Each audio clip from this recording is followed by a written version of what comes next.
an entree at those high levels So we're back to connectedness.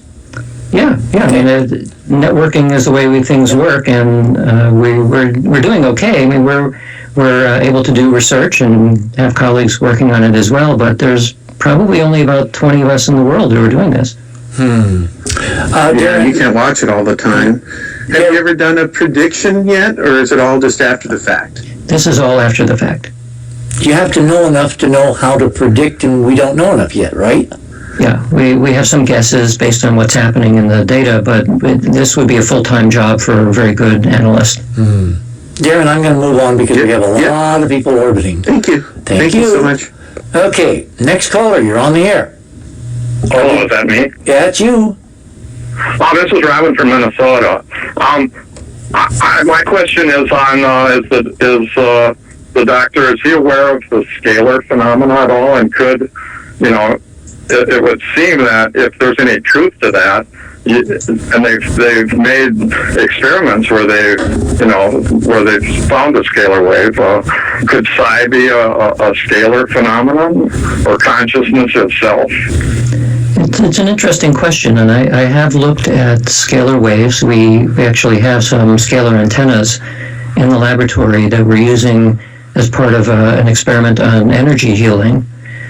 And for reasons that I don't understand, I'm not even sure I like this, but we have recorded signals while an energy healer was doing healing, which appear to have been picked up by the scalar antennas. And we're using caduceus coils as a particular kind of antenna. It's very bizarre because when you look objectively at the signal, it looks completely flat. There's like nothing there. And yet if you ask people who are sensitive to these kinds of things, psychics and other kinds of intuitives and so on, and we play that signal back that was recorded by the scalar antenna, they say they can feel something. So it's very bizarre. How do you actually record the signal? I mean, do you transfer it? Does it become audio? Do you, how does the signal appear? We put the signal into A to D, audio to, or analog to digital converter, 24 bits of resolution at 44 kilohertz.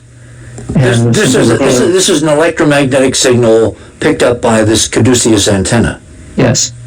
So we're still at EM. We're not looking at anything else. It's just ordinary electromagnetics. Well, remember, as a caduceus coil gets rid of the transverse wave.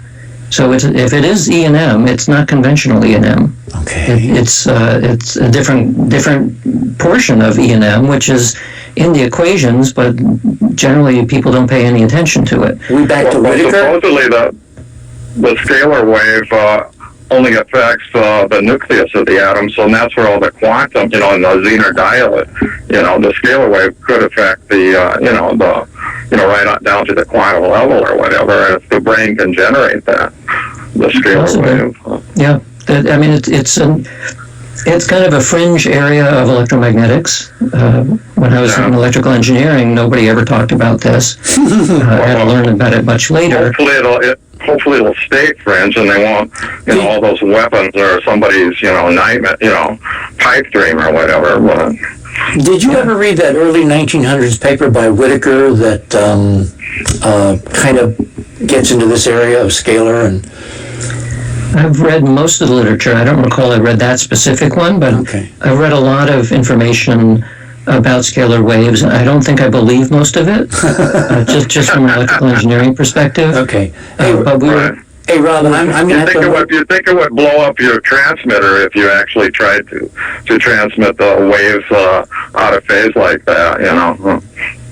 Well, we're not doing this. Tesla was into this as well. We're not making giant Tesla coils or anything. We're passively recording what happens to be out there. And to my surprise, we seem to have gotten something. Yeah. Okay. I'm going to have to move on because lots of folks are stacked up. Thanks, Robin. Okay, let's add Oh, come on. The Wolfman, you're on the air.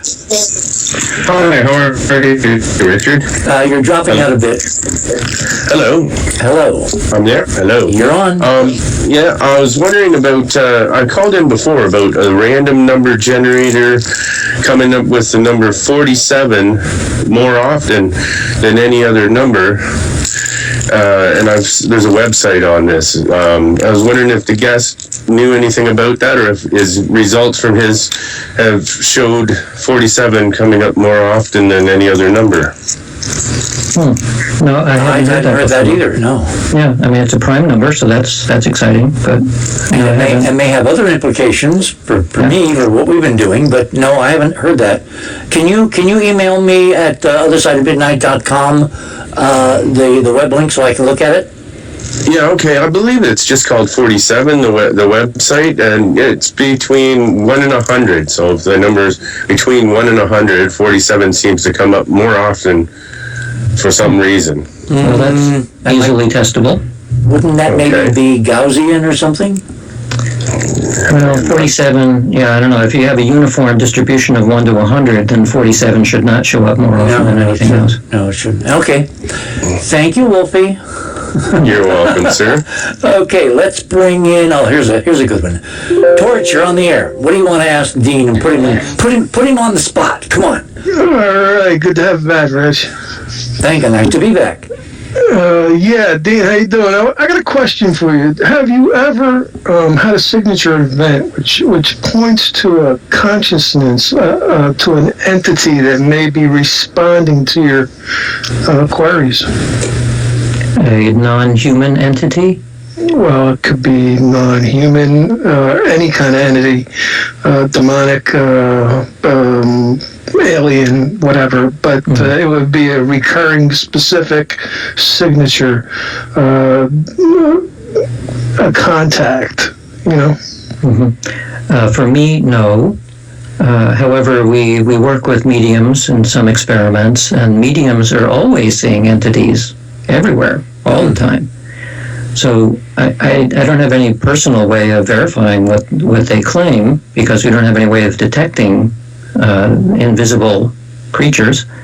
But on the other hand, when we do tests with mediums and they're doing the kinds of experiments that we do, where they're talking, in their case, they claim they're talking to deceased people, they can get real information, verifiable information.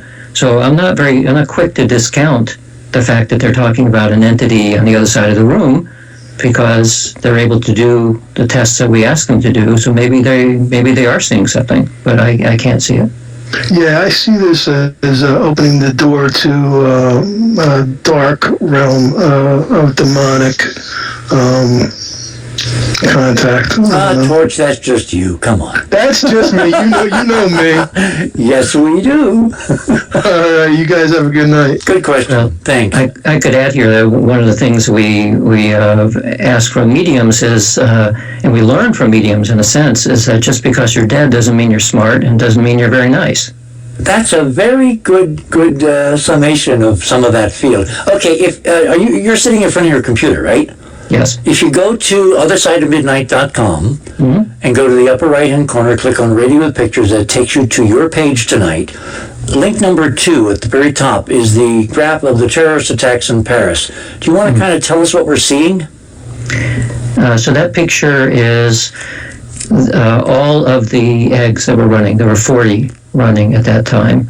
And the blue line at the top of the graph is the predicted deviation. And as you see, the graph actually went down. It went down probably to a near significant degree, but When you say down, what is up and down? What's the axis mean? up and down, these are measures having to do with the degree of variance among the various eggs. So if the variance is increasing, then the line will go up, and if it's decreasing, it'll go down. At this point, we don't have a very good meaning associated with the direction of the deviation.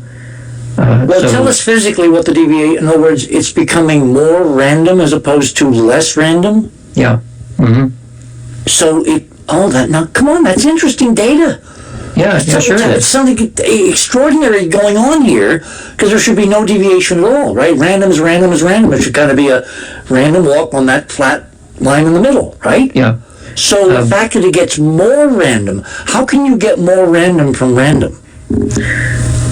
Because you think of this as a normal curve.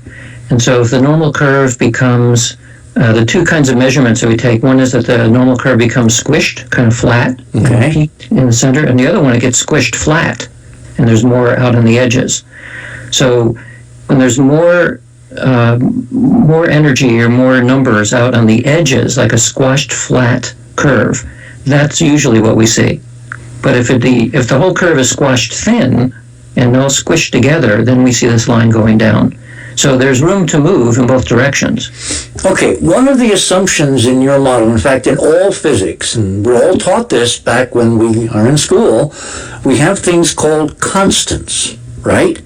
Right? Suppose constants are not really constants. Suppose the background physics actually over time, either because of cycles or because of, astronomical effects or because of things we don't understand, that the Eastern tradition of looking at things as cyclic, rising and falling, like the Yuga cycles, suppose the physics is changing, so the conditions of 9/11 that you measured in 2001 are not the same physics that Paris occurred in 2015. It's possible, yeah. Yeah, I mean, people like Rupert Sheldrake think that physical constants are more like habits. Yes, he's got a huge list of things that are not constant. So, apropos, we have an experiment that we're going to test to see whether the speed of light is a constant. Oh, how cool. And it's a very simple idea. You take a gigahertz clock, or even a faster clock, and a whole bunch of them, like a dozen of them, and you start them all at exactly the same time. And then you take half of them and you put them in the middle of a circle of meditators who are advanced meditators who are able to get into a state that they would call timelessness, where they're trying to basically erase time or slow it down. And then they do that for a while, and then you bring all of the clocks together and you see if they're still the same. Because the experience of these advanced meditators is that for them, time seems to slow down. And so if the clocks in their vicinity actually slow down, we would see that immediately, because these gigahertz clocks are running, of course, at nanosecond speeds, and we would see whether or not there's actually a little shift in measurement of time itself. So this would be in proximity. The clocks will all be with the meditators. Yes. In this case, we do a proximity test. Okay. So that would be an easy way of seeing whether there's something about consciousness, especially in these unusual states of consciousness, that might push around these constants a little bit. I think it would be bad if the constants changed a lot. Right. You don't want that to happen. No. But if we can see even tiny little changes in a systematic way, well, that would be interesting. Okay. Call. By the way, when everybody calls, please mute your mics before I pick you up, because otherwise we have background extraneous noises. We have another caller. Tell us who you are and where you're calling from. Hi, my name's Brendan. I'm calling from Washington State. Brendan? Yep. Washington. Nice night tonight in Washington. What's on your mind? Yeah, it's a bit nitty, but yep. What's on your mind? So the reason why I'm calling is because I was wondering about, so he was doing studies about some kind of a mechanism at play to do with quantum entanglement, and how, my question is, how does that tie in with the phenomena produced or seen in the double slot experiment?